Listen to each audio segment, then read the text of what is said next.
loss to feel out the Rockets' speed, and last night they came prepared. LeBron, 28 points, 11 boards, 9 assists. His partner in crime, Anthony Davis, 34 and 10, and the Lakers held off a late surge by Houston to tie up the series at a game apiece. And with that, we welcome back in Chris Broussard. Hey, Broussard, are you more confident in the Lakers or the Rockets after what you've seen in these two games? The Lakers. I think it's a hard-fought series. Obviously, the Rockets give them some problems, and if they're hitting their shots, they're going to be tough to beat. It's just as simple as that. And they got a lot of open looks yesterday that they'll probably make going forward. But I am more confident in the Lakers. We know that LeBron historically has taken game one to get a feel for his opponent.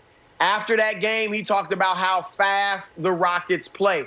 I think he adjusted to that. And yesterday, I thought he paced himself because in the third quarter, he wasn't very active. He didn't put his imprint on the third quarter. But then in the fourth quarter, he comes out and he's fantastic. So I thought he figured out, okay, this is how I have to play to pace myself, to be most effective late in the game, keep us in the game early. And I thought he was splendid. I would like to see Anthony Davis impose his will with his size a little more. Yesterday, he was hitting the jump shot, so it was fine. But I'd like to see him use his size a little bit more. But otherwise, I thought the Lakers played well, and I've got more confidence in them. Well, listen, I've got more confidence in the Lakers than the Rockets, but this is going to be the Lakers' toughest series of the postseason. I think this series can go 7. I think the winner of this series is going to win the title. And the Lakers were very fortunate last night.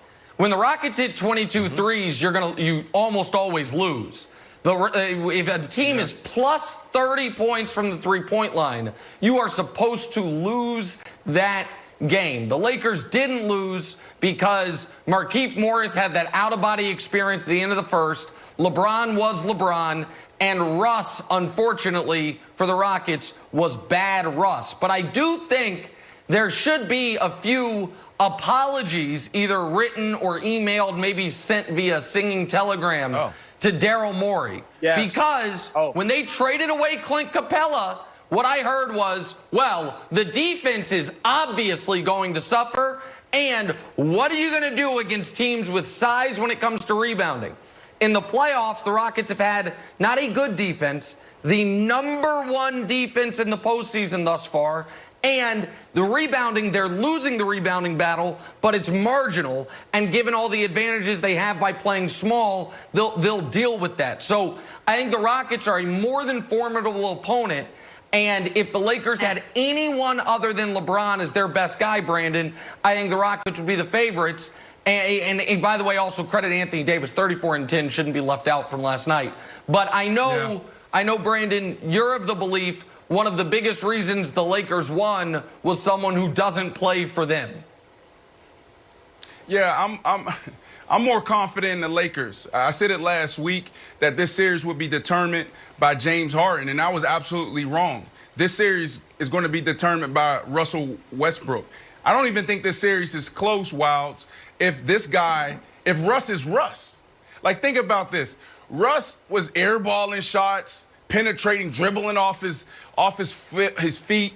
He was even throwing balls 100 miles per hour.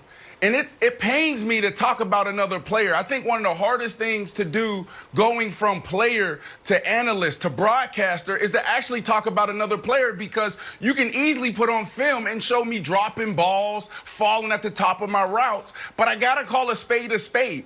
This was bad Russ. If they want to win this series, if they want to be in this series, they have to get Russ focus on the offensive side, or just focus on defense. He did a phenomenal job crashing the boards. He did a phenomenal job of just being that Energizer bunny and keeping the pace going.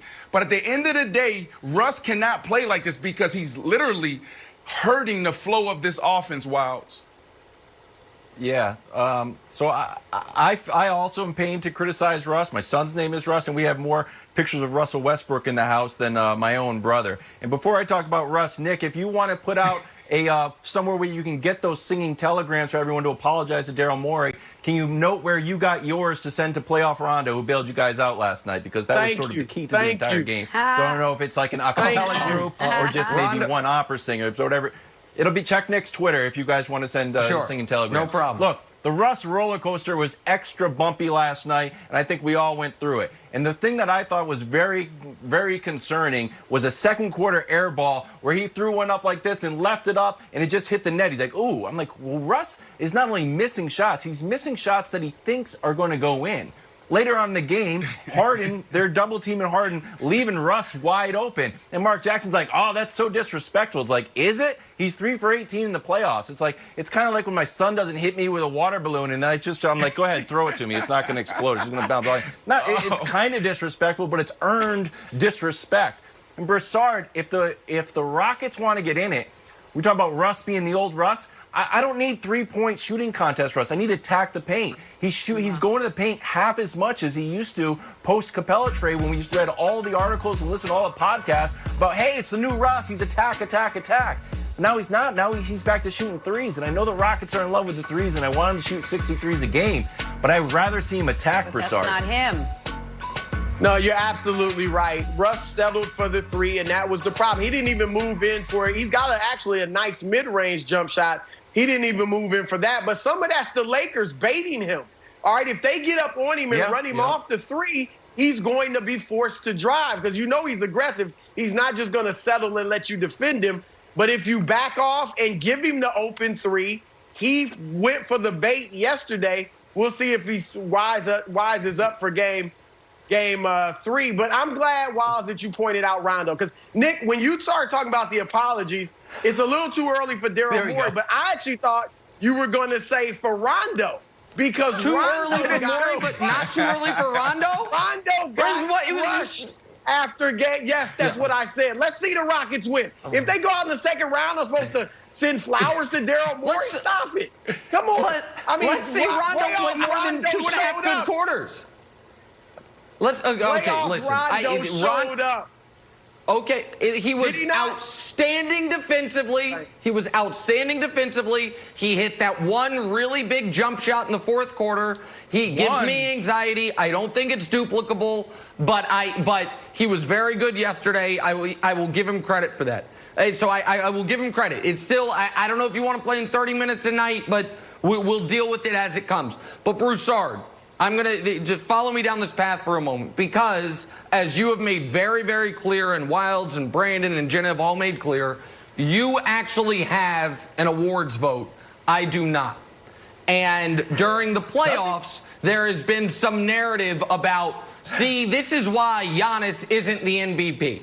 And you have very correctly said to everyone, what is it? What is the MVP, Broussard? It is a regular season award. Thank you, Nick. Award. Exactly right.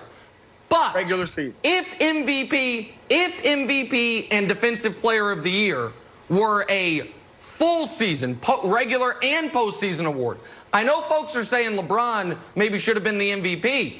If it were regular and postseason, what about Defensive Player of the Year for old 35-year-old year 17 LeBron?